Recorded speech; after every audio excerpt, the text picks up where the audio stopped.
Hello, Becky. I'm just waiting for Natalie. She has been invited even.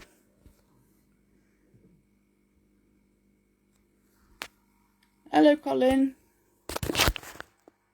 So we've had major technical difficulties. Natalie's got really stressed, bless her. So we're doing it this way without the presentation. And I'm just waiting for Natalie to join the live, and then we can get going again. Yeah, don't worry about it, Ruby. Still haven't got Natalie anyway. Thank you. Hopefully Natalie can get on. Fingers crossed. Bless her, she's really nervous as well, so this isn't helping her.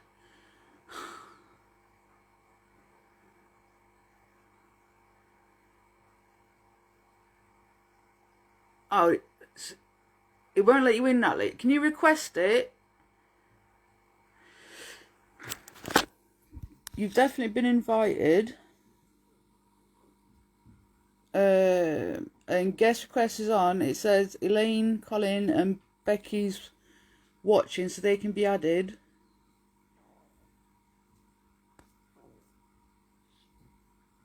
It really is. You're right, Elaine. Ah, right. Okay, Natalie, you're there. Yeah. Oh, you're Well, right. I can join on my phone, but I can't join on my laptop. So let's see how it goes. I'll put this on a stand. Thanks, You're Dan. right now. Yeah, love a bit of technology, don't we? Oh yeah. Hello, Kelly. You was getting proper stressed out, weren't you? I am stressed. Right. You're sideways for me. I don't know if you're sideways for everyone else. Hi, Caroline. Is that better? Yep, that's better. We can actually see you now. Right. I'll get the presentation up on here. Oh, you worked really hard on it as well. I know. We can put it on the thing, can't we? Of course, you can. Right. Hi, everyone. I'm very stressed. Right. So, try again with two of us. So, we're going to talk about little dogs versus big dogs. So, I'll add the presentation to the group afterwards, can't we, Tasha? So, it's there for you to see. So, Tasha, do you want to talk about your dogs to start with, your big dogs? Yeah, Natalie was supposed to go first, but I think because she's stressing, she's redirecting me. What dogs you've got to start with? Okay, so I've got Diesel. He's a Spaniel cross. And then we've got three wolf dogs, Coda, Django, and Zombie. Go on, Okay. Natalie, you can do it. I've got 13 2 hours, which is always a shock to everybody. And I've got one Chalky. So mine's a bit of a busy house with little tiny paws, so to speak. Very different to Tasha's house. Right, so I'm going to talk about my struggles that I found in the dog industry. So I've had a lot of struggles, especially in the last sort of 2 years. I've only just come to terms with having little dogs and how to sort of showcase them, because before I sort of hid them away, and I didn't really know what to do. I didn't have typical breeds that dog trainers would have. I found that quite daunting at first, and that I didn't really fit in with anybody, and I was a little bit embarrassed. So Tasha has been a mentor now for 2 years, and she helped me. Over 2 years, yeah, just over, isn't it? Now, nearly 3 years now. So, and she's taught me how to be confident with the breed that I've got, which is something that I really struggled with.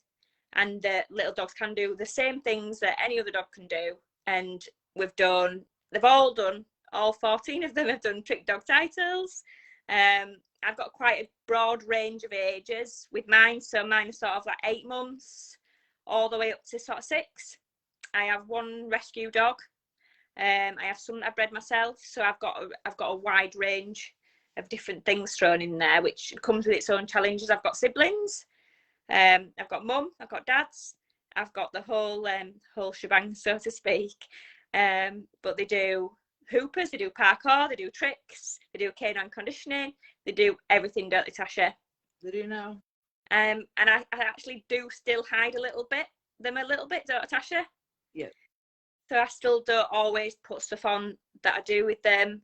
Tasha's got an amazing community group, which I post on there every day because that's a place where I feel safe and that I feel that nobody will judge me. So that is the place where I put all my videos and content. Whereas really I should feel the confidence to share them in other places, but hopefully in time that'll come. Whereas Tasha's a similar situation, but she's got big dogs and she has different struggles to me. Yeah, we've all got struggles, but I think with you, it's like imposter syndrome. You'd had really horrible experience in the dog training industry and from the Force Free side as well. And when I first met you, and like we've discussed this a lot, and absolutely no disrespect, because you know I think you're awesome, but you was pretty much broken by big name organization, wasn't you? A certain person who was in charge of that organization directly said to you that you'd never make it.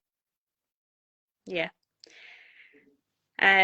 So that was hard, and I had that when I first was starting out. Someone saying that to me that I would never make it, and that's quite hard to take when you're just trying to start out and you're trying to get somewhere.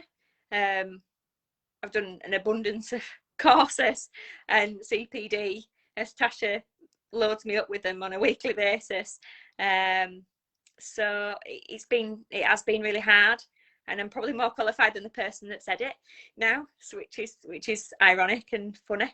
So, and now you can look back and sort of say, oh, well, you know, let's see your qualifications, because they're probably not what I've got now, regardless of the breed that I've got and the breed that I own.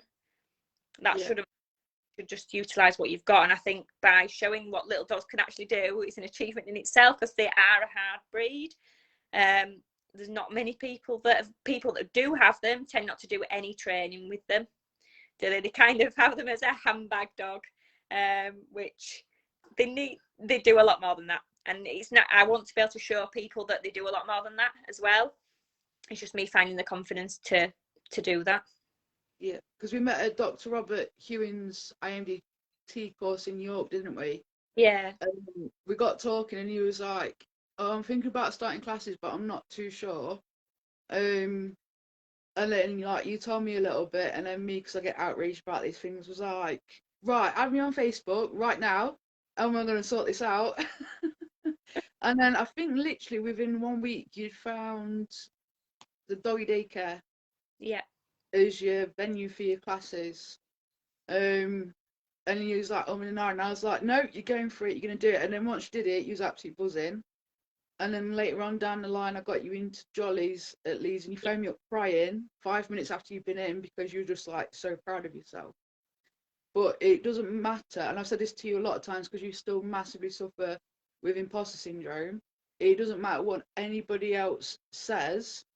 It doesn't matter what their status is, because I know we're talking about big dogs versus little dogs, but Natalie's not the only small dog breed owner who gets attacked as a trainer and behaviourist for having small breeds. There's a lady in America called Positive Chihuahuas on TikTok, and she's studying under Karen Pryor, and she feels that she constantly has to put videos up because people keep saying, well, you've got small dogs, you can't do anything with them, and they're reactive, and it's very negative and horrible things being said. So dog trainers end up being like Natalie, where they shy away, go under a rock, or they end up showcasing stuff at like the detriment of the relationship with the dog. Like I did say in the community group, I better not find anyone within our group doing the whole no tools, no treats challenge, because to me, you have a relationship with your dog, and I train small breeds and large breeds. I own large breeds, and as a child I've owned small breeds as well. But why should you damage your relationship and make it toxic with your dog to prove something to other dog trainers? And the thing is, people are really, really good at spouting the most horrific nonsense on Facebook, on their own platforms, on their own websites that they're God in the dog training world. And I'm telling you now, they're not. They're lying most of the time. And this person, like, obviously we can't name, but I think most people who would find out who this person was would be absolutely horrified, as I was. And it massively changed my moral stance because in the force free community, there is a problem with bullying. So, and like me, Ruby, Natalie, now she's coming out of shell a little bit more, and a lot of other trainers that I mentor, Briar, Caroline, Becky, Sarah Whiteley, we all keep saying, like, to be force free as a trainer, you need to preach this in real life. And turning around somebody because they've got chihuahuas and saying you're never going to make it as a dog trainer, that's just like, nah. No, not happening. It's really, really not good. And for this person to say that, that's a massive ego problem because for Natalie, with her struggles with chihuahuas, I was sending you NBM videos, wasn't I, from like America where they do the big adverts in between basketball games, and this chihuahua's on a basketball, running around the court and doing amazing things. And I'm like, mate, you never get a big dog to do that. So like, chihuahuas can just completely kick butt at tricks. They're amazing. And then that's when you started looking into tricks, wasn't it? Yeah. When I Yeah. said, like, look at what these people are doing with their small breeds, and you can do this too. Because small breeds are so much easier to train with tricks because their bodies have the physical conformation to naturally do things like sit pretty or beg, standing on two legs, handstands, that kind of thing. Like the amount of little dogs that I've seen that do a handstand to poo up a tree. Never been taught to do it, but they can just naturally do that. But they do have special things that they can do, which is easier for them, which I definitely took for granted. So when we did like standing on two legs and stuff like that, it were like that's what they do all the time. So they, you know, a lot of things they do naturally is tricks, and they are better. It's easier to teach sort of things like sit pretty, like you say, because they're just the way that they're shaped. Because I know that when I first started tricks, I was like, oh, they're never going to be able to do that. And I looked at this list and I was like, oh no, we'll never do that. And they did it. They did them all, and Tasha helped me load through my tricks. Like we sat, didn't we, on Zoom, like tricks for hours and hours and hours to get them all through the titles. And that's a massive achievement to get 14 dogs through trick titles is huge. And I have learned a lot over the last couple of years, things that I didn't realise that ever existed in terms of sports and things we can try. There's plenty of stuff out there, isn't there, Tasha, that they can be doing? Yeah, absolutely. Like when you were saying about certain behaviours doing, I was like, so clicker, get your clicker out. When they do behaviour, you need to catch it in a moment, click, and then treat massive praise for it. And that was a way that you've managed to sustain a lot of your tricks. And like opening and closing a dog crate, your dogs already, like, they enjoy their crates anyway. And then, you know, we found out a specific toy, tied it to the crate, and bang, she was opening the door, closing it. Within 20 minutes, she had that complete expert trick down. And she was loving it. She was getting so much enrichment from it as well. Because also when I met you, you was afraid to walk them. You was afraid of telling people that you had trials. Like you was going on Jan's Dog Park Core UK instructor, and you was like, well, I've only got a trial to take. Everyone's going to take the mickey out of me. And actually, you did really, really well, didn't you? Yeah. Yeah. I did used to worry about taking them to courses and stuff because I was the only person with tiny dogs at these courses, and I just wanted the earth to open up. I got there and I got out of the van and I was like, oh, because everyone had big dogs, and I was like, oh God, what if people like think bad of me, like don't fit in here, can't have these conversations about big dogs. So in time, you know, it did get easier. And I do like taking them places and doing stuff with them now. On walks, though, people kind of go around me because they think that they're going to be like yappy.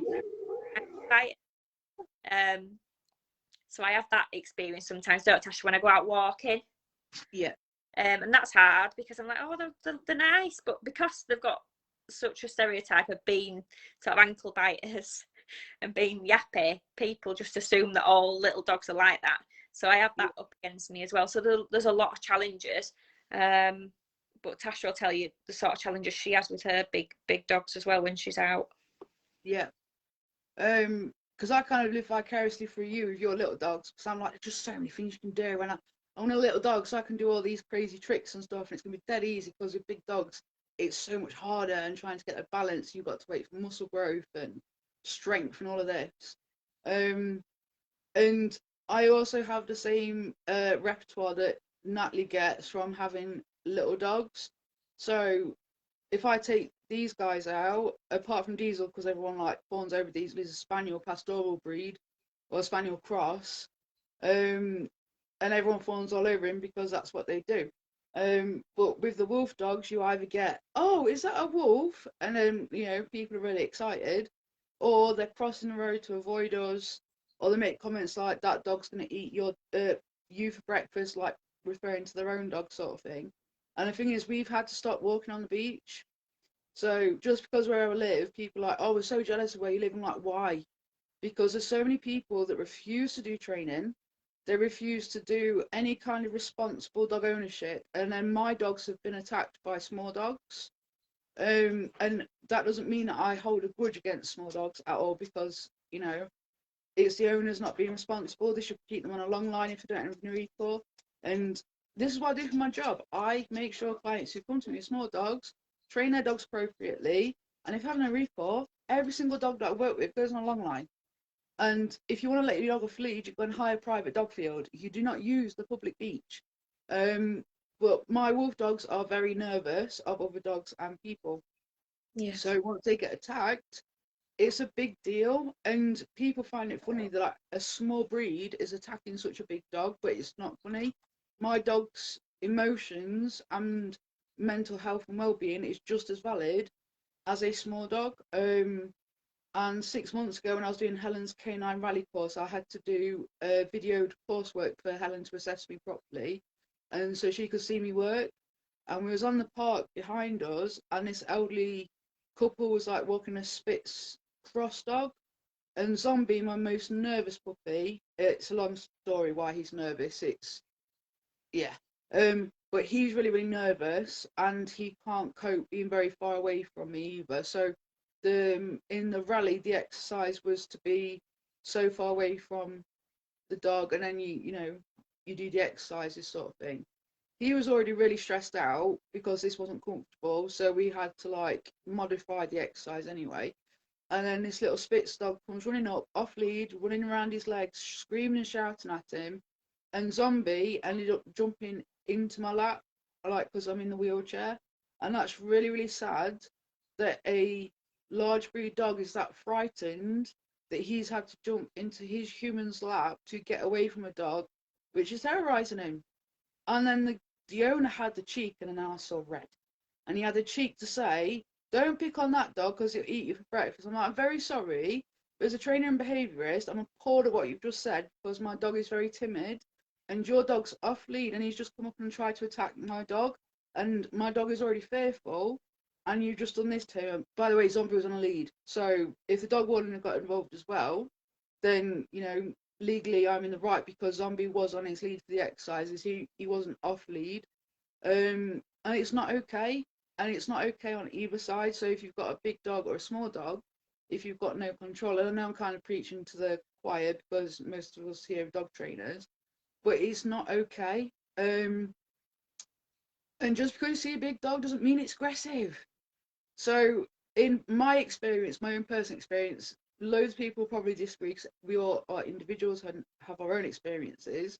In my personal experiences of the places I've lived and where I've been, clients that I've worked with, working in rescue, working with lots of other dogs, and speaking to other people, to us, big dogs are more soft and gentle than smaller breeds, and smaller breeds tend to be much quicker to react. Now, I can completely understand psychologically why a smaller dog would react to a big dog because they're trying to protect themselves. And especially again where I live, because there's lots of cafes and everyone sat around on their phones, drinking coffees, laughing with their friends, got the little dogs on extendable leads. big dog walks past, it is going to be scary. But this isn't a problem with the dogs, and this is where it's got to stop. People need to stop judging dogs and dog breeds, and they need to start exploring responsibility for ownership.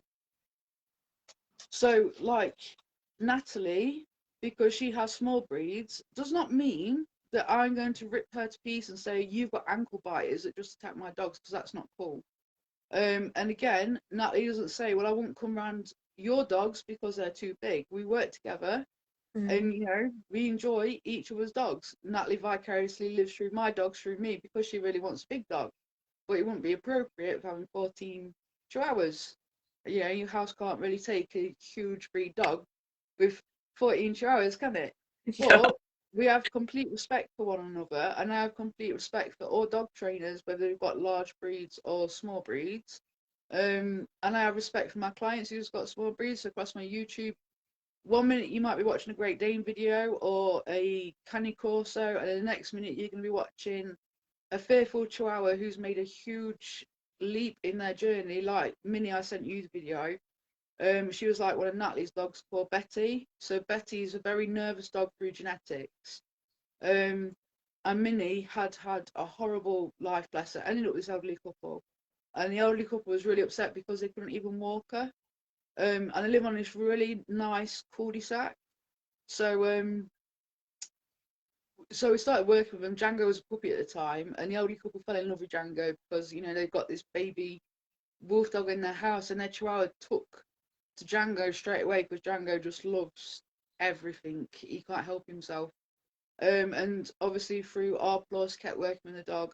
And then about 4 weeks in, we managed to get Minnie to walk down the street. And her owners were just completely gobsmacked. And I said to Natalie, because you wrote Betty off at one point, didn't you?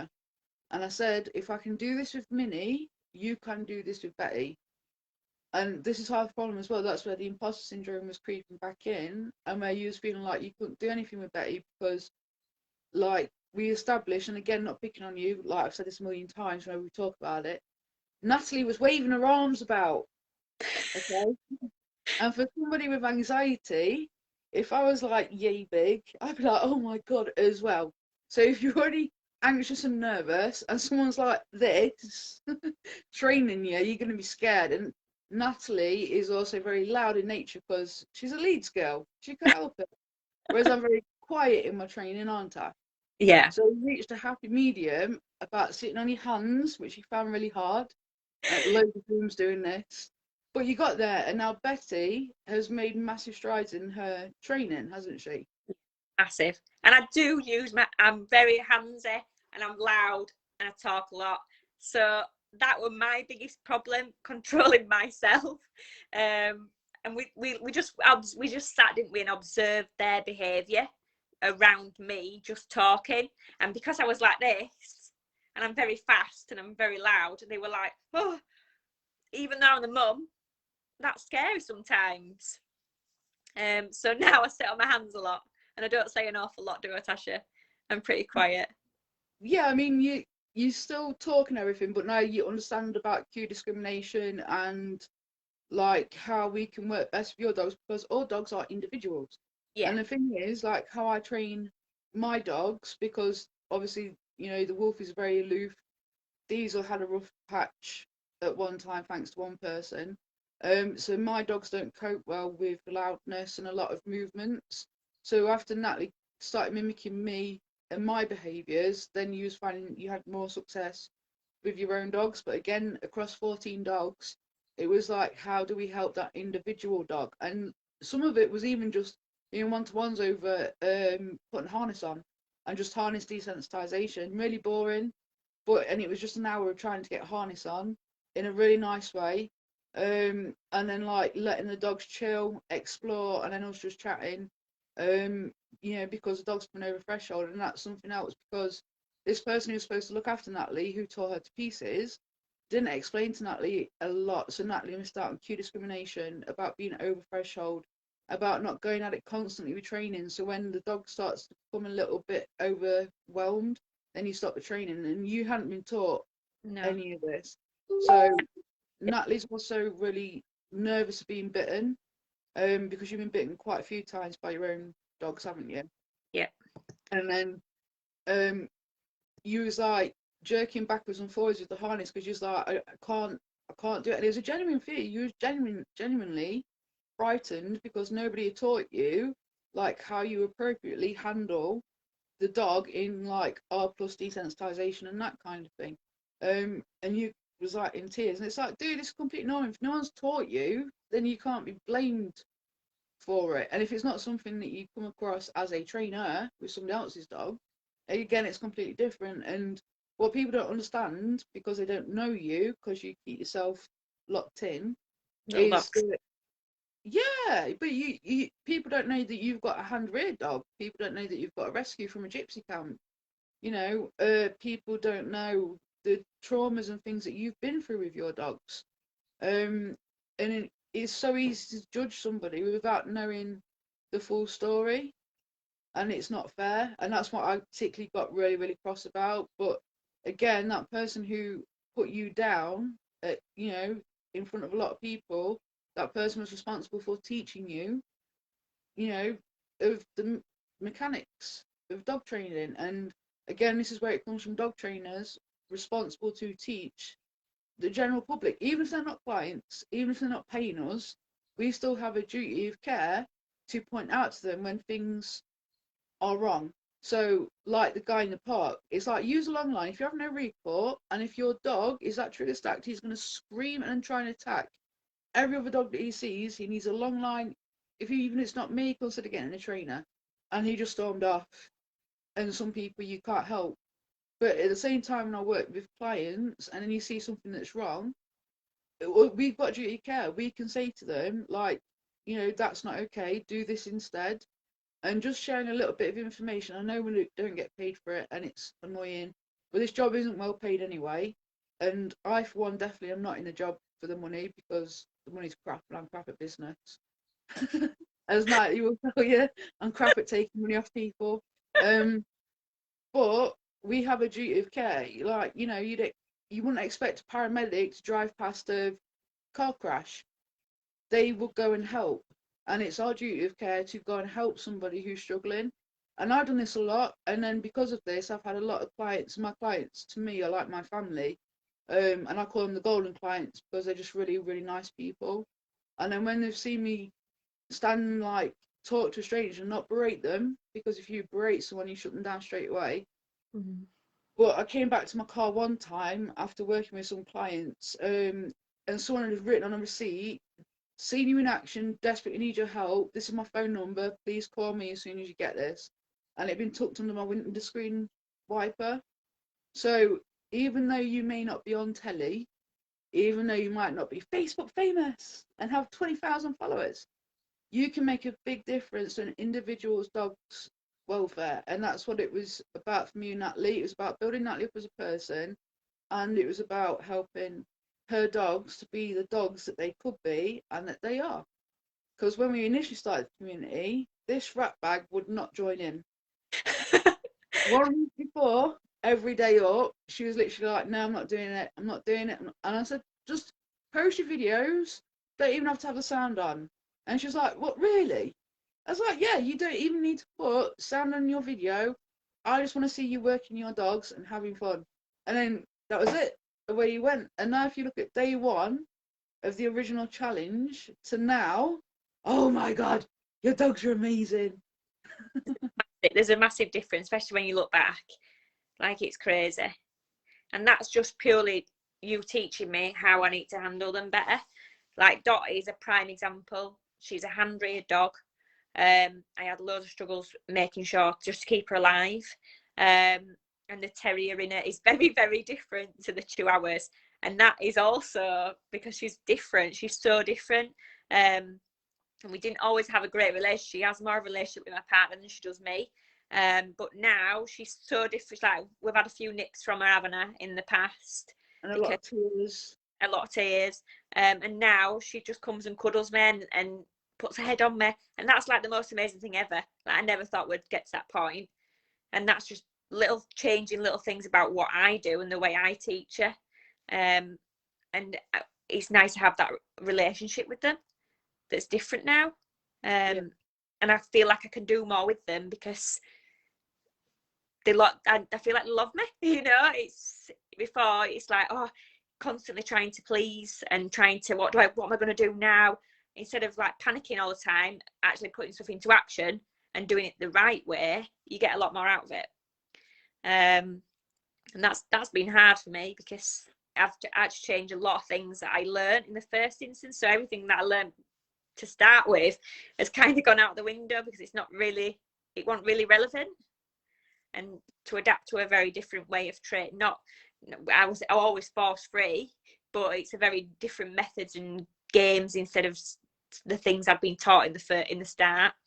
And some stuff just still slides through, doesn't it, Tasha? Like old things that I've been taught just sort of slide into it. And Tasha's like, no, you need to do this. And sometimes I need a little bit of a reminder.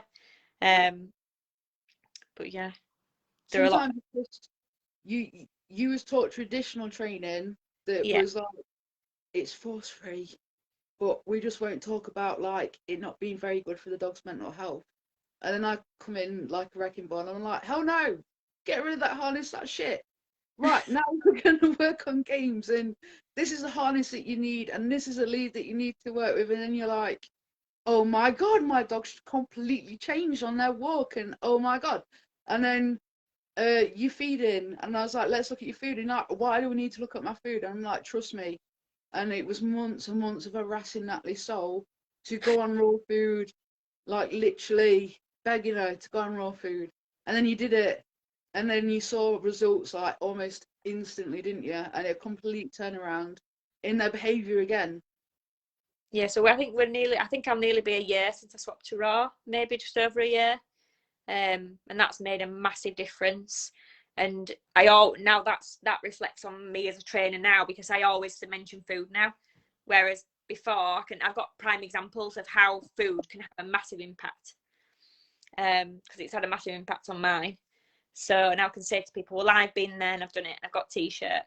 So it's good to sort of give people examples of real life, and that it isn't so difficult to swap over, and it can be done, and it's not hard, because raw feeding is a bit scary sometimes. Bit The overwhelming. worst thing about it was you was a Nature's Menu raw advisor and a freaking expert, yet you didn't have the information to be given out to people and explaining. So Natalie drew up these packs that are really good, by the way, about like switching over to raw, but she didn't understand the fundamentals of raw in itself. And I was like, dude, how can you done these courses and yet you don't understand the fundamentals? And this is because Natalie learns through visual stuff, don't you? Yeah. So when Natalie sees how something works, and it clicks in her brain. And same with like enrichment. You wasn't massive on enrichment before, was you? And now you can't shut her up about raw food, and you can't shut her up about canine enrichment. Like every one-to-one we do, because we've worked together through lockdown, and we'll be going through everything because we work holistically. So we work through the entire dog's life, right from being a puppy or rescue, and then food, everything. And you're like, this is this website, and you can see just how crap that food is that you're feeding your dog, and it's impacting behaviour. Like, here we go. Okay. And you're like, I'll send you a pack on raw food and how to switch over and just how good it is. And if you don't like raw food, because I'm also a vegetarian, then you can look at the tin food and the dry food. And I'm like, here we go. And then as you're wrapping up the lesson, and you're saying like, is there any more questions? And then that is that, would you like an enrichment pack? Because I'll send you an enrichment pack. Yeah, I love enrichment now, but that I learned, as Tasha says, I learn by visual. So that's another thing I struggled with. I've got so much knowledge in my head, but sometimes I don't know how to implement it, because I need to visually see somebody doing it before Tasha tells me all the time, like, you just need to do this, set this up, and I'm like, what, have you got a video of that? Because it just doesn't process in my head. I have to watch a video of somebody actually doing it for me to be like, oh yeah. But again, I think that because you lacked the in-person teaching that you was trying to get when I first took you under my wing. Because I'm different. I had mentors with dog training, like when I was a teenager under Kennel Club, and then I had a mentor at Kennels, which was also a boarding kennels, and the rescue and was in protection work. And if you know me, you know my story anyway. But yeah, so I had a mentor for like well over a year. And I can't stress this enough. Like when people say I want to be a dog trainer, and I'm like, go get a mentor, because um like people who know me know my story, know what happened at the kennels, know why I left. Horrible situation, horrible time in my life. But then between leaving the kennels and 2018, it's not too long ago, I was alone, because on Facebook, I wasn't like really au fait with Facebook, and I just stayed to myself. I had my page for my business, and my clients were my friends. How sad is that? Because dog trainers are mean. And I said this at the beginning of the conference as well, like the Force Free, they are mean. And I mean, my mentor was balanced, which doesn't mean that I ever used any balanced methods. And the reason I actually left was because he threw a paddy, because me training his dogs Force Free, I was getting better results than he was with his horrible tools. Um, but you can, I explain about all this on the Wary Woofers interview, which is on YouTube, from Ben Rochford. So I'm not going to soak up this webinar with this, but you can go listen to me on that one if you want to know more about it. But yeah, so I was really, really alone. And it wasn't until Ruby kind of picked me up that then suddenly I started to get dog trainer friends. So before this, I was in a group called Dog Trainers Unite, and that was the only dog training group that I knew of where dog trainers rolled. And yes, they were mostly balanced because it's an American group. And even though they're balanced, Kelly, the admin, gave me a lot of support, and I was very alone, and I had a lot of tears, and I didn't have many places to turn to. And bearing in mind, like I'd had a breakdown from the kennels anyway, I was really struggling, and the trainers in my area were either balanced or like not balanced but Lima, and trying to find someone who was force free to back me up. And I was studying like all these courses by myself, um, but I didn't have like the brains at the time or the know-how to join force free dog groups, because I didn't think I'd be welcome because of how the trainers around here felt. And for example, what trainers around here did was they sent in spies to my classes. Um, they sent me to addresses for one-to-ones that never actually happened. Um, so it was horrible. So someone had actually taken the time to sit there and send me lots of messages backwards and forwards and explain to me about a dog that didn't exist behavior, to send me to a one-to-one that didn't exist. That's how cruel people was around here. Um, and then, clients saying to me, well, clearly it's because they're threatened by you and they're jealous. And, they're trying to victimize you so that you go away because you're doing such a good job. And I was accused of poaching clients, which I've never ever done. But these people have been to these dog trainers that were intent on ruining my life for whatever reason, and then coming along to me after like several years of not going to dog training because these dog trainers have said very unkind things to them. And then they was finding like my version of training, even though it's not traditional, they was really enjoying it. And they was doing games and stuff, and their dog's behavior was massively changing. And it was like, wow, this force free stuff is actually really decent. And Diesel was my biggest advertisement, because when I got him, people were saying, you're never going to train him. He's a Springer, cross Cocker, cross Labrador. Like, you're mad. Like, you'll never be able to walk him. You'll never do anything with him. And I proved everybody wrong. He walks everywhere off lead. He was sat outside shop before he was an assistance dog, and he would wait there. He wouldn't move. He naturally comforts people when they're upset. He's an absolute diamond. He helps with reactive dogs. Like, he's the best stooge dog in the world. And he's been through his own trials as well and tribulations, and he's come out of it really strong. So from that, people was drawn to me for it. And then some dog trainers in this area have backtracked because like one dog trainer has a doggy daycare, and through mutual client saying like, we use a doggy daycare, but Tasha isn't actually an amazing trainer. And then from that, then like I said, people have backtracked on how they was trying to make my life hell. There's still some who do it, but now I'm a lot stronger because, like I said, since becoming friends with Ruby, and then naturally you end up with mutual friends and stuff. then I was more confident in my abilities, because when I first spoke to Ruby, I wanted to host a disc seminar. I didn't know how you hosted people or anything. I travelled to everyone for seminars, but I was like, I want to do that for my clients because that's cool. And Ruby was like, well, I don't know you. How do you work? Are you force free? And I was like, can we just talk on the phone? And then when Ruby realised like I was extremely fussy, all my ethics and morals, and then Ruby was like, you need to get to the PPG, and if you're not comfortable typing in your application form, then you can ring them.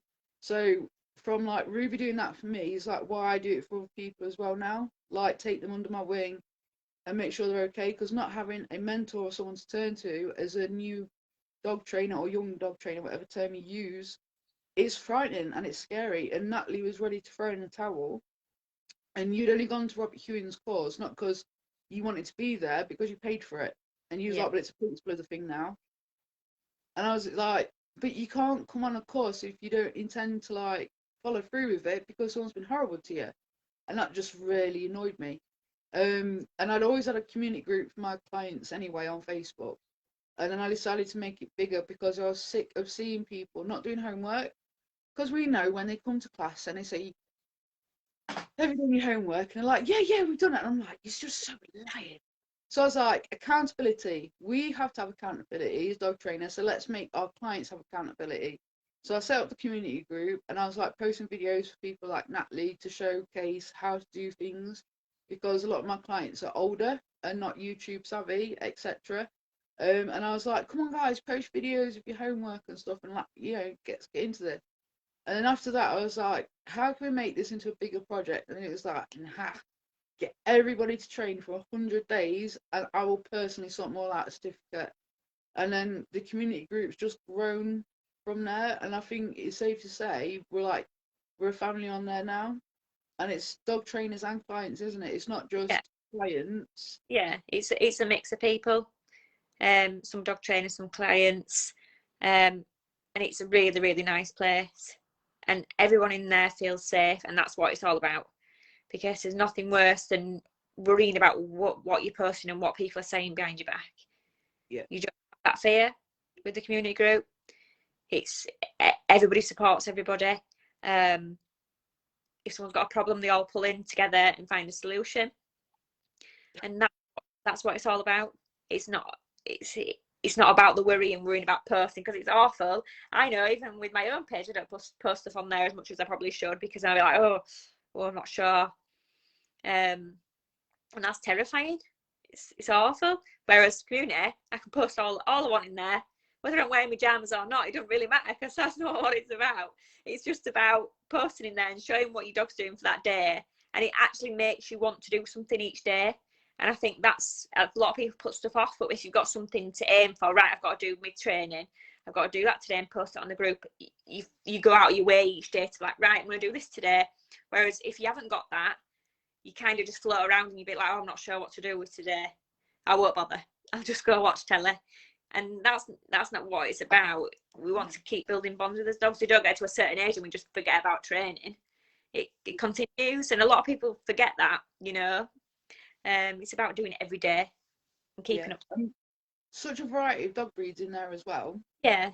And there's been times that you've had imposter syndrome from the group as well, and it's like, but no one's ripping you to pieces. No one's saying that you're doing anything wrong, and that's the ethos of the group. Like, we're not there to criticize, say how you can do something better. It's about the welfare of the dog and the relationship with the owner. So it's not one of these Facebook groups where you're posting videos to get pulled apart on how you're doing your training and to make it a million times better, because we're on the same level and we're all equals. And it doesn't matter if it's your very first dog, and it doesn't matter if you've had a dog for 40 years. Everybody's welcome there. And to me, everybody who spends their time training their dog and posting their videos, they're all absolute rock stars, because it's a big deal. And it's nerve-wracking and it's scary putting your videos out there. I mean, I was already doing it on YouTube. Only got 78 followers after 6 years, because I've been running it since Diesel's puppy. And I've got nearly 900 videos on there. But the one thing my mentor did teach me was to have accountability and to film yourself training. So obviously it's like your portfolio, as well as you can look back on your training and see how far you've come, which obviously like what Natalie's done. So you can see the difference in your training, what you could perhaps make better, or speak to a colleague and see what they think. But it's never ever about being negative and pulling somebody down in that group. Like, it's zero tolerance. It's not like we've got a million groups on Facebook to do that, and our Yeah. groups, it's not for that. You don't need any of that. No, no, because I got massively overwhelmed yesterday, didn't I?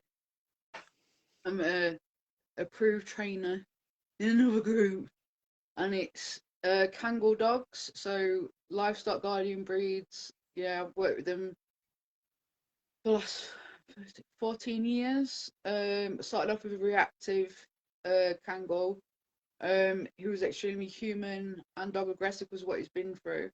And his owner at the time, bless her, was really struggling. She didn't know what to do. She picked up this big dog. She just knew that it's going to be euthanized, and she was a little bit aversive with him. And then obviously like, there's a big age difference between me and Debbie. Like, Debbie's my adopted mum now. We're best of friends.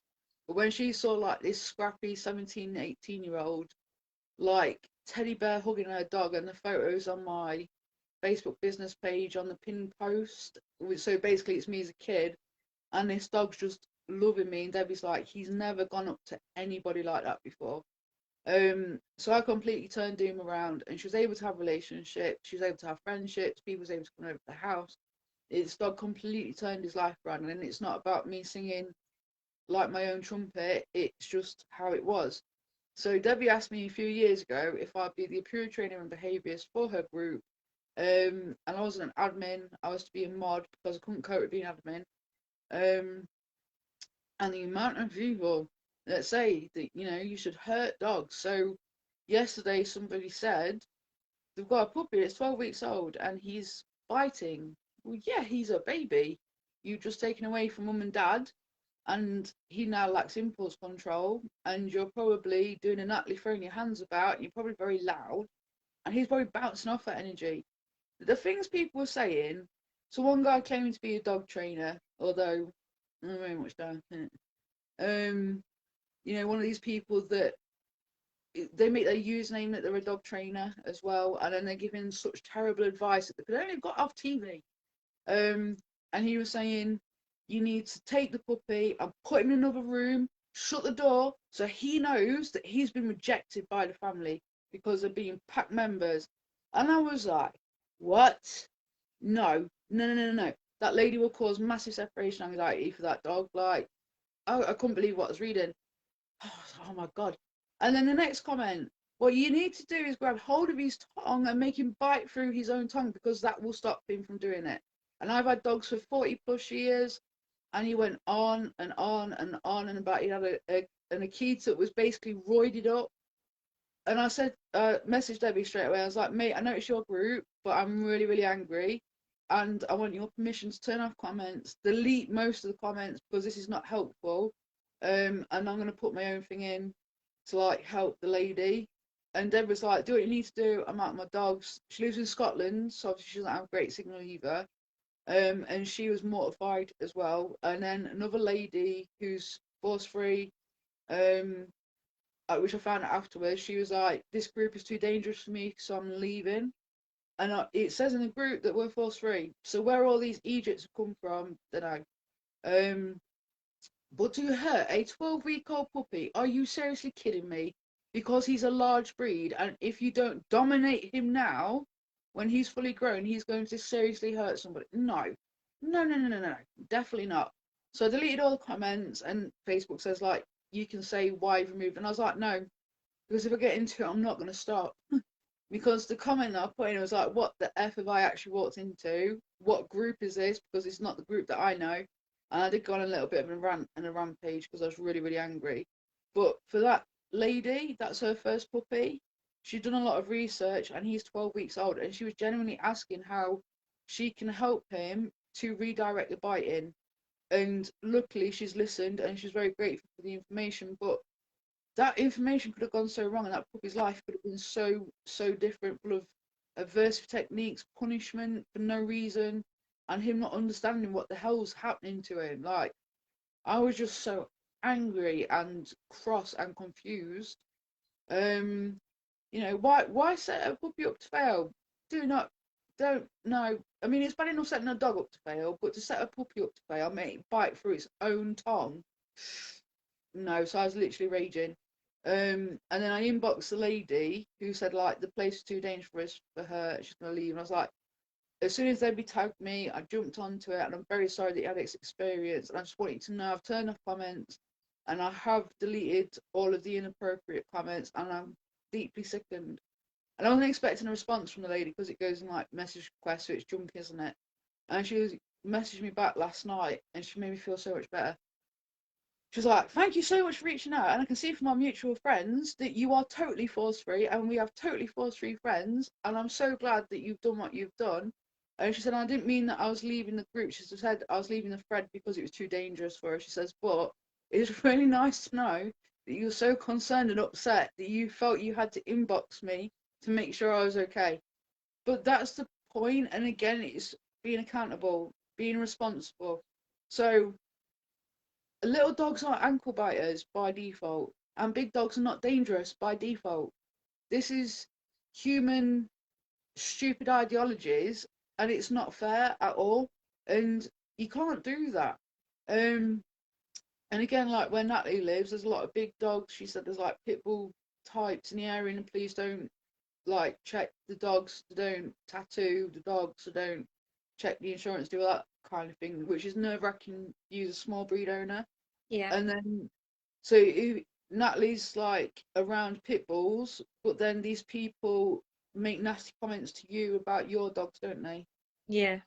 Yeah. So it's hard when you're out and about, like having the guts to go out on a walk around here. You shouldn't have to get in the van and travel far away from your home to feel safe on a walk.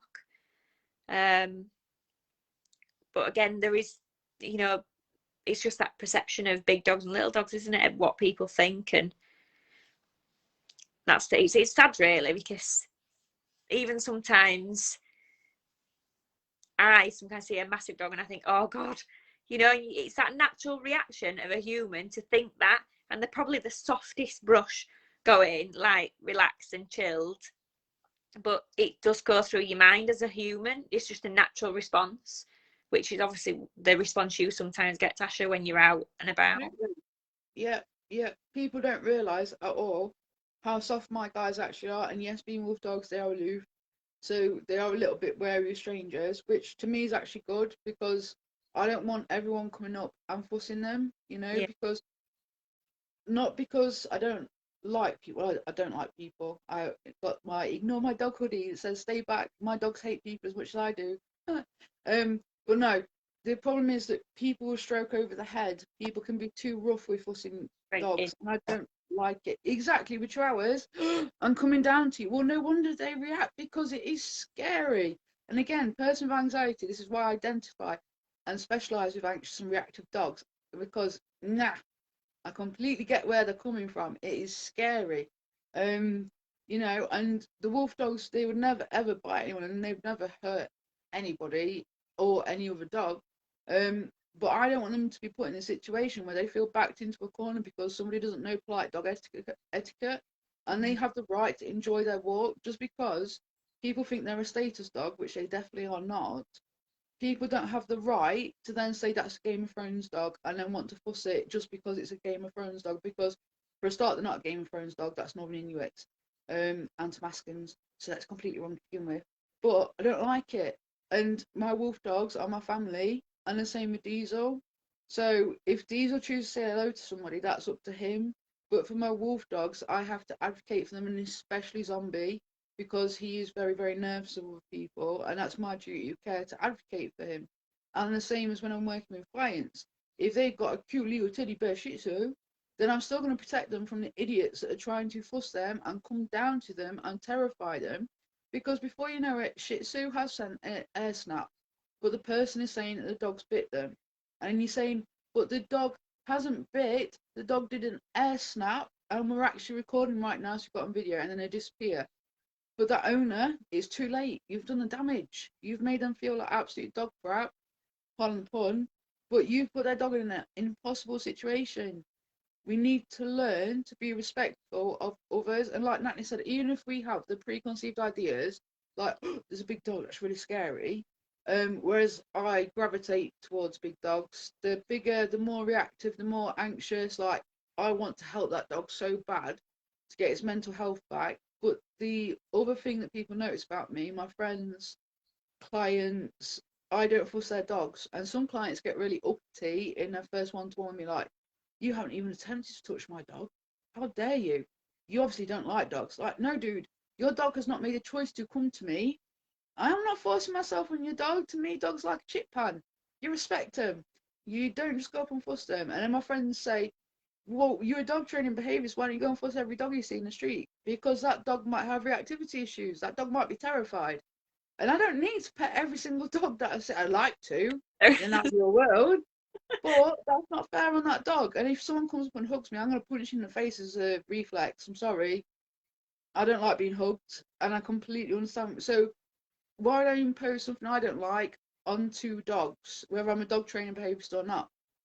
And when I was working at the kennels, one of the main reasons that I got the job is because the boss did a test with the people that he was interviewing, and he took them around the Mallees and the boarding block and the rescue, and he was like saying, "Oh, this dog is so and so," and I just stood there sort of looking. I was like, "Awesome."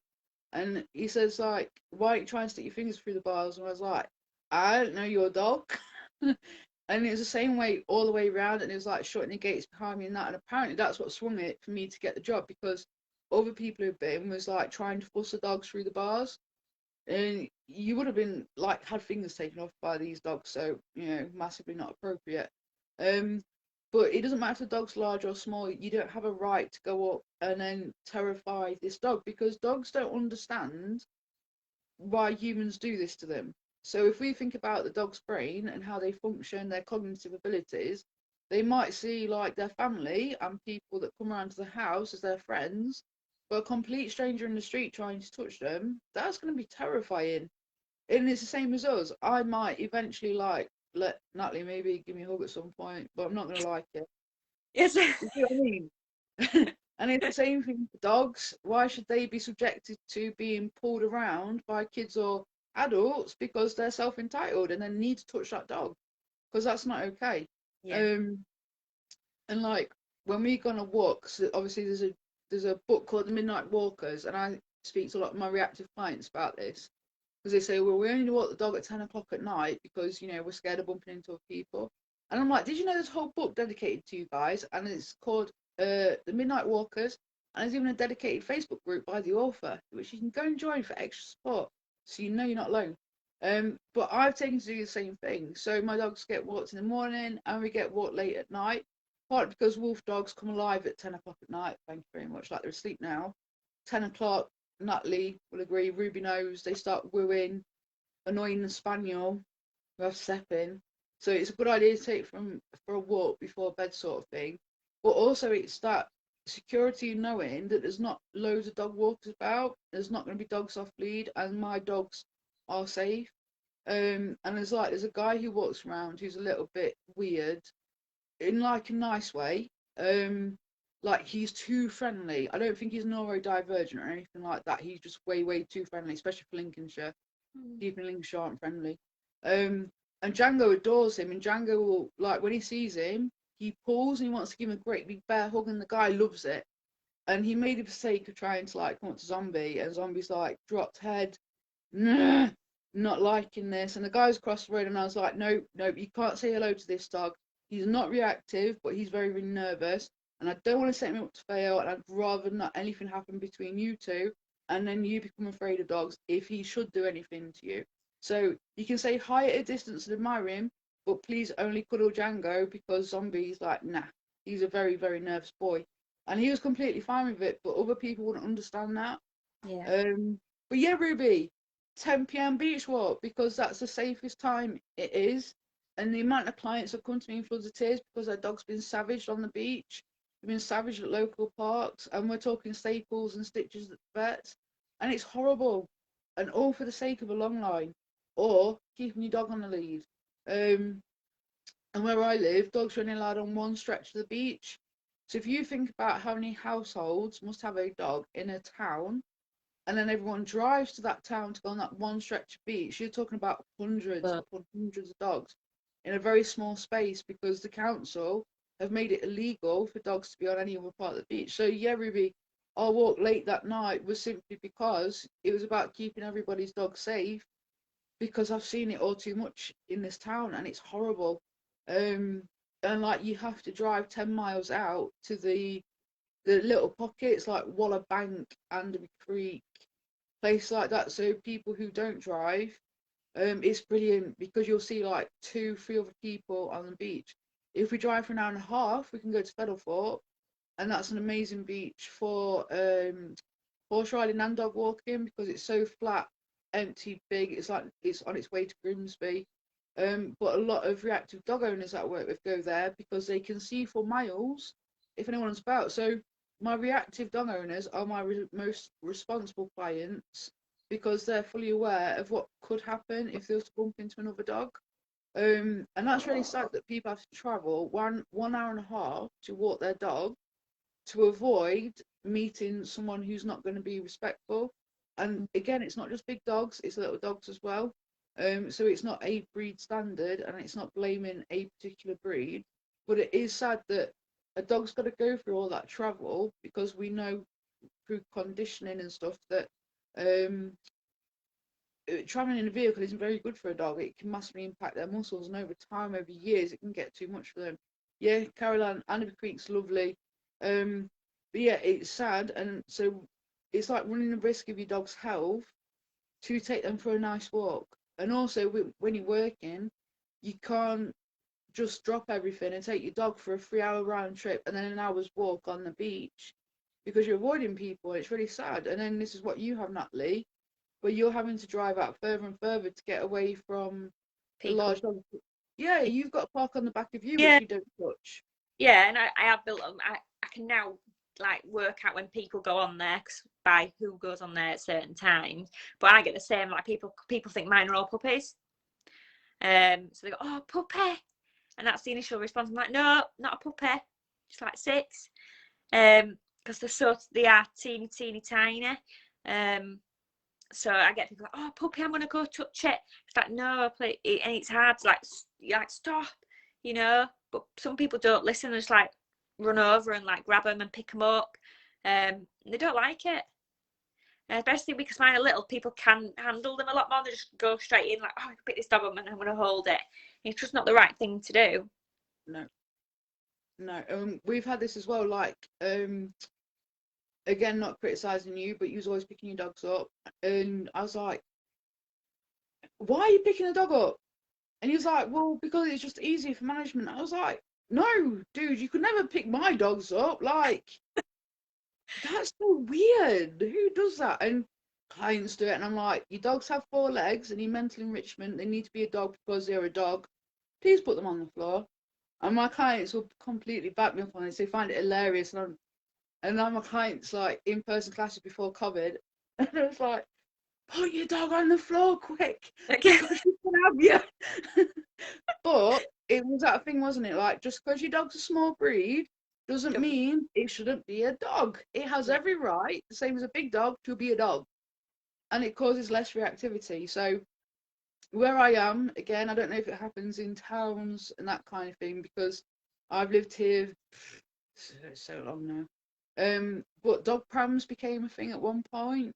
Um, and poor Yorkshire Terriers and Chihuahuas put in these dog prams, and they're meh, meh, meh, meh, meh, at everyone in the street, and you're getting nasty comments from people. That dog's dangerous. They shouldn't be out in public.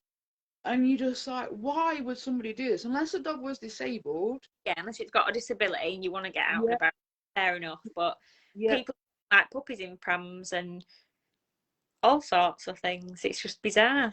But yeah, you do get a lot of that. yeah. And it's sad because these dogs are missing out on being dogs, and they probably wouldn't be reactive if they wasn't put up in a pram at people's hip height, where Yeah. hands are swishing about. and it's really not cool. It's unfair. And also the other thing that you'll see on Facebook in like our local groups, I've left most of them because mentally I cannot handle it. Is walking dinky or whatever, and this big terrible German Shepherd came out of nowhere and tried to attack us. When you get down to the actual story of what happened, little Dinky's been carried like a hand teaser, and little Dinky's very angry because he's always under this person's armpit. German Shepherd goes up, hi, oh, you ought to play. And because German Shepherds run up, you're holding the dog at this height. German Shepherd jumps up to say hi and to be a dopey arse. Little dog is, I'm going to kill you.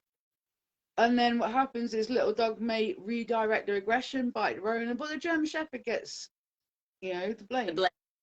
So they put the photo up, and you can clearly see it's the jaws of the little dog, and it ain't the jaws of a German Shepherd. But it's too late because people are already baying for blood, and they want this German Shepherd destroyed right now and to be euthanized. And this is why I had to leave, because I'm like, this just isn't okay. And my clients have got so many stories like this.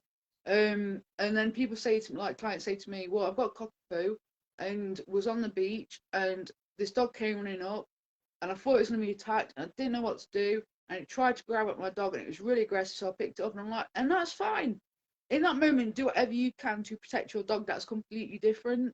But please let your small dog be a dog and get natural enrichment, the same as a big dog.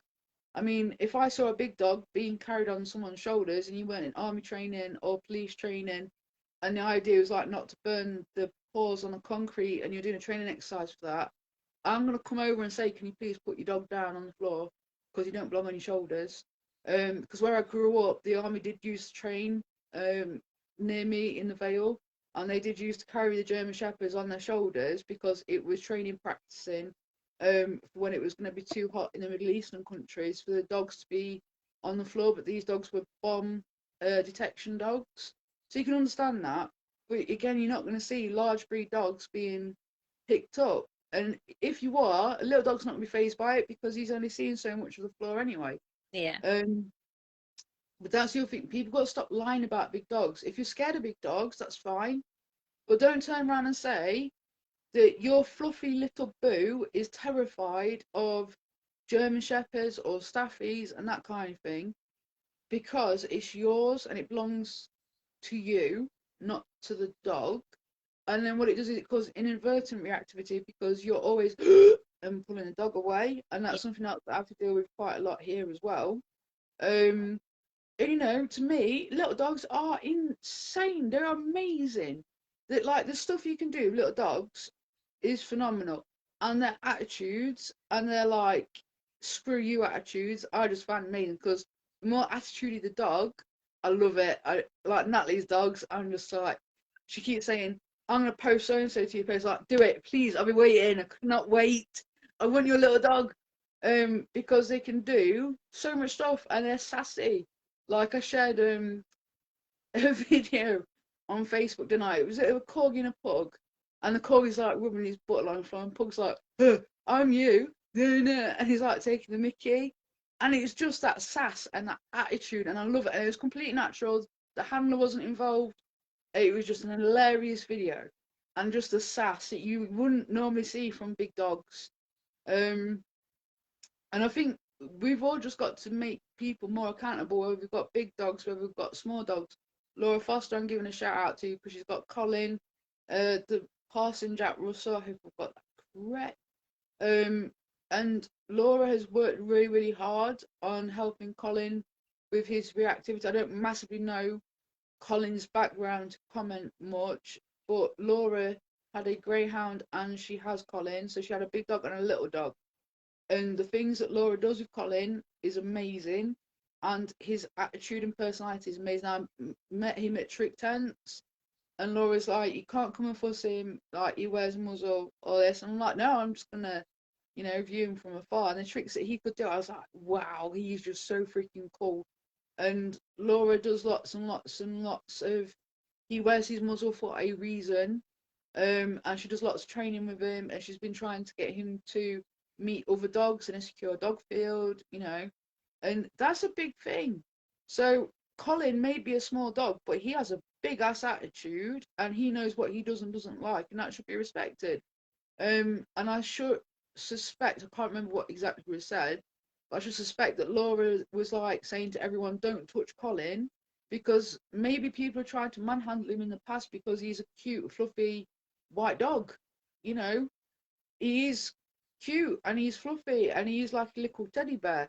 And I can understand why people would want to go and cuddle him, but at the same time, it's not right. But for Laura to be projecting like, don't fuss my dog, he doesn't like it, he doesn't know you, stay away from him, that's a really big thing. And I think that demands a lot of respect. Yeah.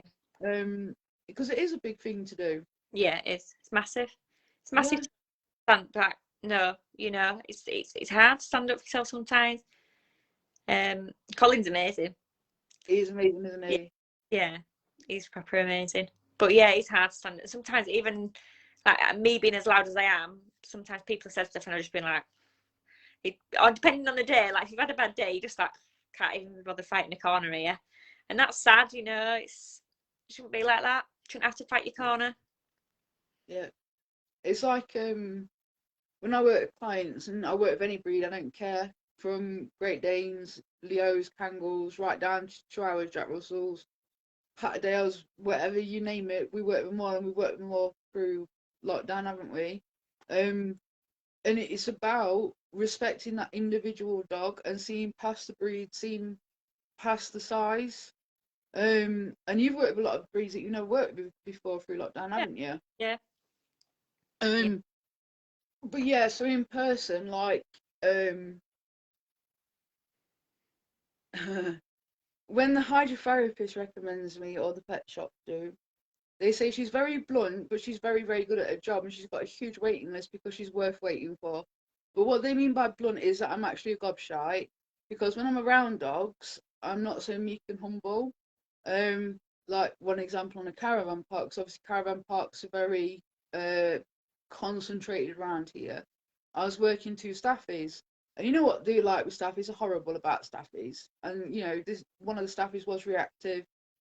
She'd had major surgery as a puppy, because of a freak genetic fault in her kneecaps.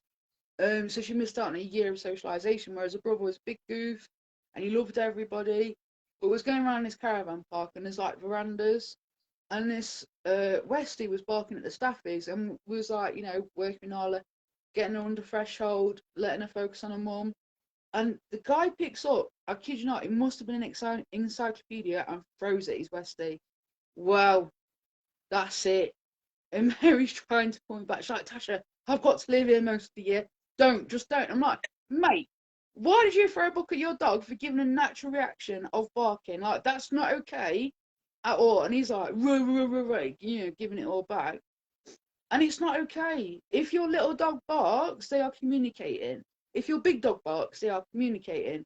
It is not okay to abuse your dog because they're barking. And also, if you are on a caravan site, you know that most people in caravans have dogs because you can't go in hotels. Yeah. If you don't want your dog to give natural behaviours, put up a fucking screen so your dog cannot see other dogs. But don't let me catch you abusing your dog, because I will lose it. And I've lost it on the beach, and I've lost it in the park, and I lose it everywhere. But I'm just sick of seeing abuse, and it's not okay. And I don't care. Like, I've stopped the car in between clients, and I've seen like a little Dachshund getting yanked to death on the collar, and I've stopped and said, "What the hell do you think you're doing? Do you want me to do that to you?" But it's not okay. I don't care how big your dog is or small. You don't get to drag a dog about. It's not cool. And I see it all the time. Chokes on dogs around here, because obviously that's what the balanced community around here recommend. But it's not okay. It's not cool. And I think this is what we need to take away from this, is that every dog is an individual, and we've got to stop looking at breed, and we've got to stop looking at size. And yes, before I get hung, I know that breed and genetics does play a massive part in a dog's character, but for human beings, we've got to stop stereotyping. Definitely. Yeah, Ruby, red rag to a bull. Show me any form of abuse of a dog or an animal, and that's it.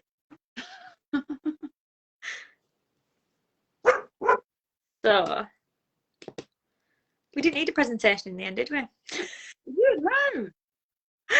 So when we had the presentation, I've also put a study on there, linked to a study about small dogs and big dog owners and how they the use of training methods within that. So that's quite an interesting study for you to have a look at. So I'll include the link for that for people to read if they wish. I think we've touched on everything, Tasha. We've touched on most topics there. Does anybody have any questions?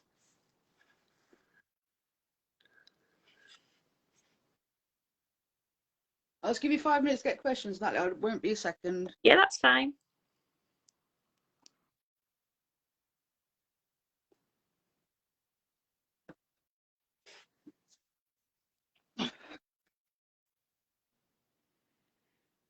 You're welcome, Becky. I hope you enjoyed it.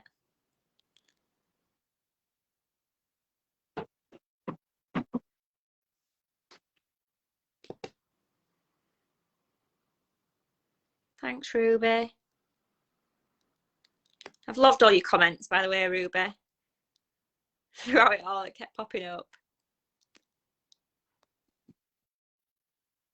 How do I put it back out?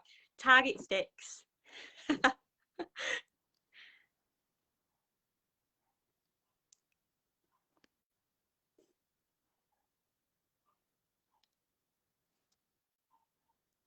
Oh, Tasha's got a great collection of clothing.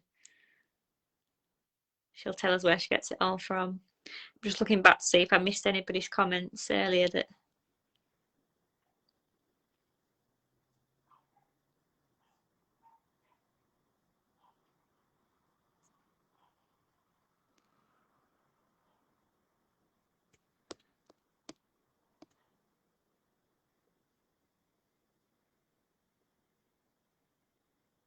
Wooden spoon, yeah. I love a good wooden spoon or a ladle.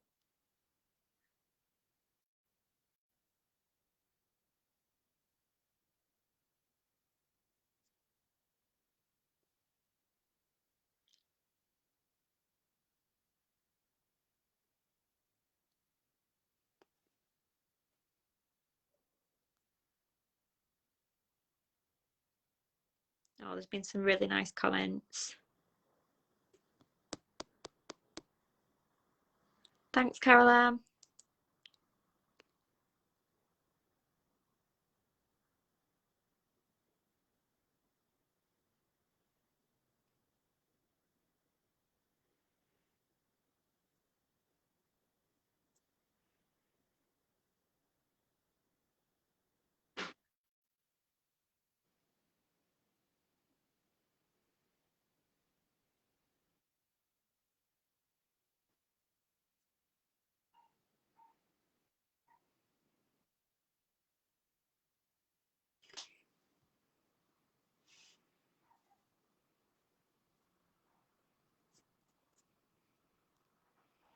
Oh, it's definitely past my doggo's best bedtimes.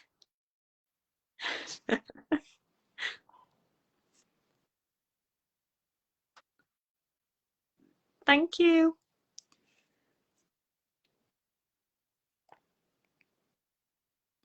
It's definitely not past Tasha's dog's bedtime because they'll be wide awake now.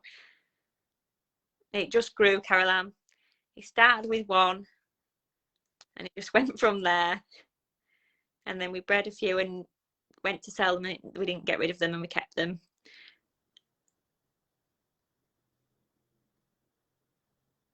Right. So we've had some really nice comments, people saying thank you. People want to know where you get your sweaters from that tell people to leave you alone. Ignore my dog. Ignore my dog. There we go. Yeah. Lewis Nichols and Hannah Saggrove in New Zealand. It takes time to get them, but it's well worth it. And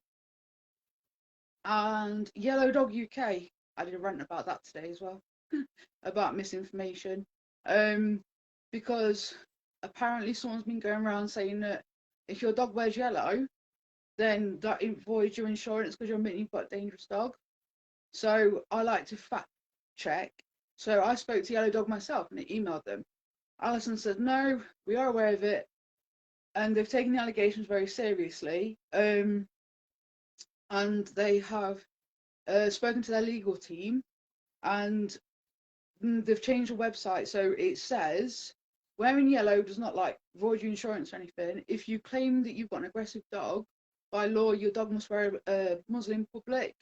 So if we can all spread this as well, that Yellow Dog have categorically said that by wearing their products, that you're not damaging, your dog, you're not going to void your insurance. And it's some stupid scheme that someone's come up with, which we don't know why. But there's definitely hashtag Ignore Dog. Yellow Dog do awesome products. I don't know if they've got a clothing line. Also, Ruby. Ruby's got a shop on Teespring, where I get most of my stuff from, because it's cool and it's quirky. And you get things like this by Emma Judson. And it says, like, it was a quote from Claire Staines about if you're saying like your dog's an alpha, then you might as well blame global warming on unicorn farts. But yeah, so if you ask Ruby, I can't remember what Ruby's shop is called, but Ruby is available on there. Pet Professional Guild are also available on teespring.com. And most of your favourite dog trainers have got stuff on there. So if you look on there as well, and then type into the search bar like Ignore My Dog, Dog Knee Space, that kind of thing, you'll find that some dog trainers have produced their own gear that you can buy. So definitely worth looking at that. But again, Teespring, they're in America, so it does still take a while for their products to come. But yeah, it's just literally for Ignore My Dog, www.ignoremydog.com. Dead easy to remember. And I love their stuff, and I purchased one of their like hoodies, and the quality is amazing. It's really, really, really good quality.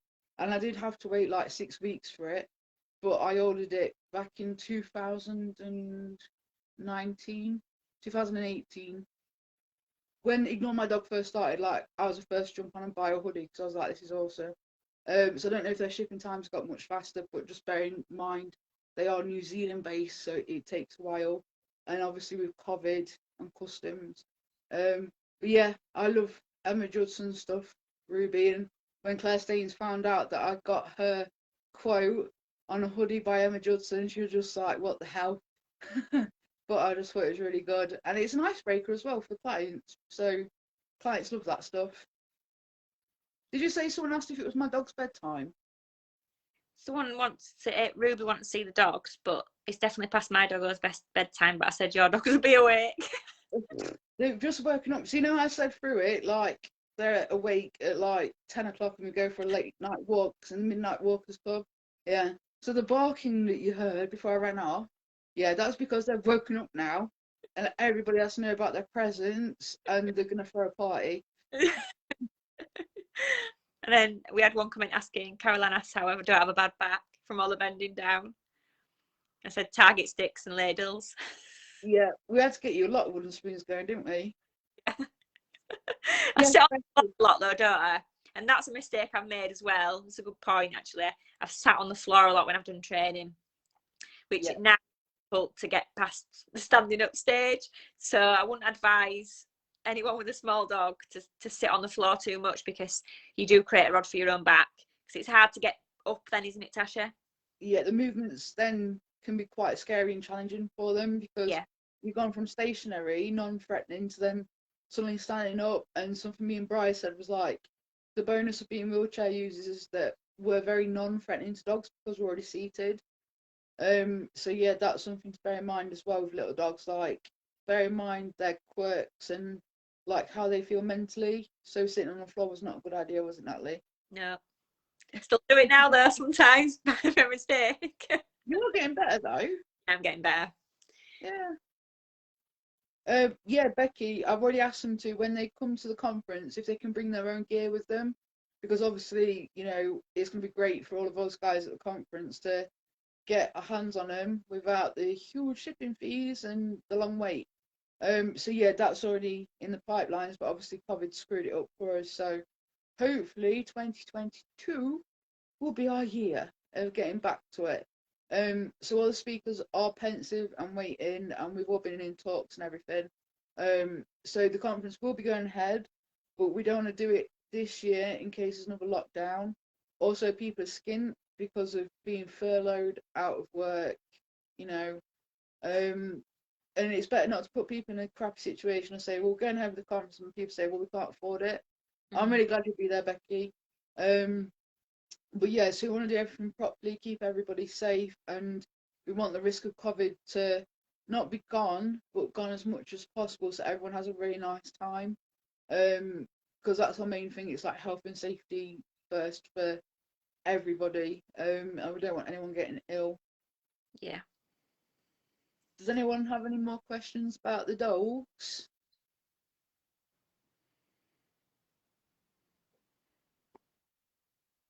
I'm gonna have to go back through the comments as well. I know Ruby's put loads of stuff in about an assistant's dog. It was Jack Russell, and I've seen Yeah. loads of things bringing up. There were lots in the early. Caroline said something about a parent bit a 2-year-old toddler or something. Yeah. Well, Ruby said, "Would you bite a child?" And Caroline said she's seen somebody bite a child before. Oh, that is awful. Absolutely horrific.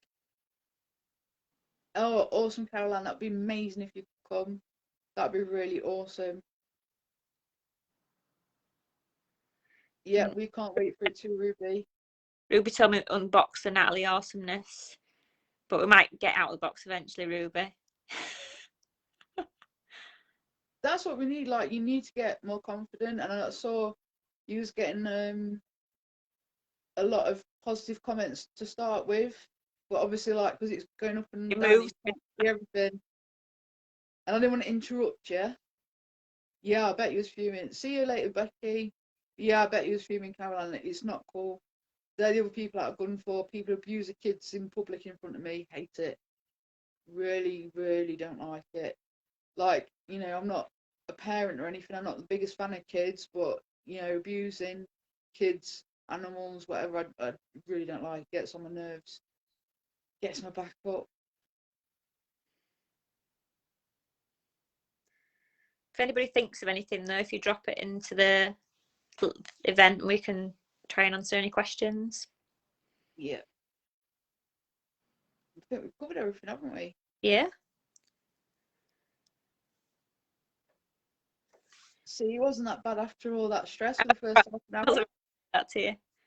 Apart from all the technical problems, we got there. Yeah, I totally agree, Caroline.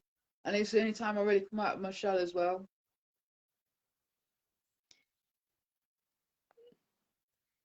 I've got something playing in the background now, Tasha. Have you? Yeah. What? Us playing in the background, it's gone funny. You were? Oh. Oh, I'm delayed.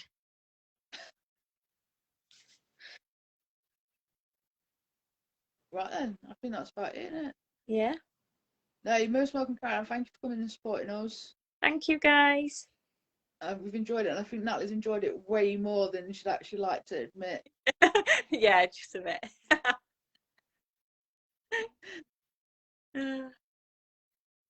Thank you very much for having us, Ruby, and obviously all your hard work again and making it possible and reaching out to so many people. It's a big thing that you're doing for the community. It's really important, isn't it? Absolutely. Okay, guys. I'll try going the Caroline. Huh? Caroline's saying step into the light, but I might step into the light maybe next year. Oh dear. Right, okay then. Thank you so much for watching, guys. Thank you. We'll drop our Facebook pages and YouTube and whatever into the comments afterwards. I'll catch up with all your comments and respond to you if needed or react and everything.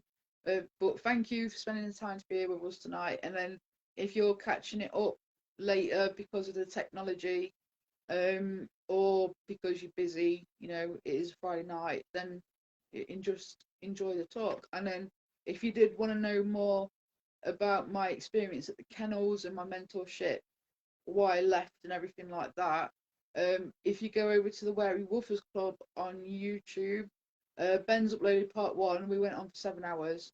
So he's still not finished part 2. So it kind of stops midway through. I had to shoot off to do canine conditioning classes, didn't I, Natalie? Yeah.